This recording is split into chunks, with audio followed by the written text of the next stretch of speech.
Avant de vous marier, avant de dire oui à cette relation, avant de rejoindre l'autre, avant de vous mettre dans le mariage, il y a 10 choses que vous devez absolument faire pour éviter de souffrir gratuitement après. Le mariage, c'est toute une vie. Le mariage, c'est une autre réalité. Et pour le faire, il vaut mieux se retrouver soi-même avant d'y entrer. Voici la liste des 10 choses à faire.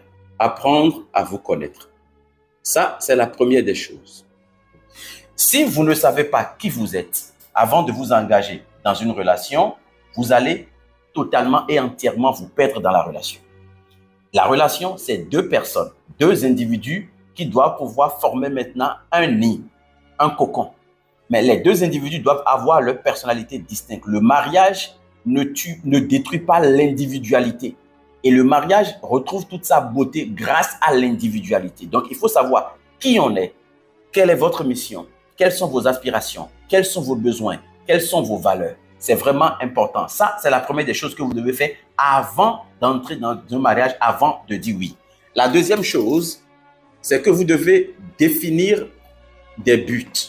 Vous devez savoir que lorsque vous voulez entrer dans un mariage, que vos objectifs personnels doivent autant compter que l'objectif de l'autre. Et si vous n'avez pas des buts, vous allez vous perdre une fois encore dans la vision de l'autre. Si vous n'avez pas des buts, vous ne saurez même pas ce que vous êtes censé apporter à l'autre. Il y a beaucoup de relations où les gens s'engagent et après, ils se posent la question, mais pourquoi est-ce que j'ai accepté? Qu'est-ce que je fais là? Quelle est ma place? Comment est-ce que je dois m'en sortir? Qu'est-ce que je peux apporter à cette personne-là? Prenez le temps de faire d'abord un travail sur vous. Prenez le temps de vous demander quels sont mes buts et ayez des objectifs à court, à moyen et à long terme. Cela vous permettra, lorsque vous allez vous engager dans la relation, de savoir déjà, avant de dire oui, de savoir ce que vous avez à apporter à cette personne et ce que cette personne peut vous apporter et au même moment de savoir comment est-ce que vous pouvez mieux gérer cette relation-là.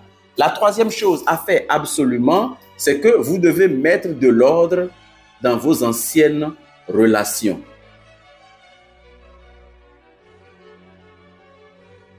Dans vos anciennes relations.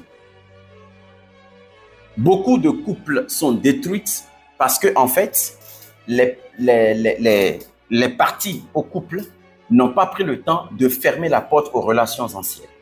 Il faut mettre de l'ordre dans vos relations anciennes. N'apportez pas les blessures, les déceptions de l'autre relation dans la nouvelle relation. Ne laissez pas des ouvertures à vos ex de venir empoisonner votre nouvelle relation. Mettre fin à une relation, il s'agit de faire en sorte, mettre de l'ordre dans une relation, il s'agit de faire en sorte de quitter la relation et non de fuir la relation. Beaucoup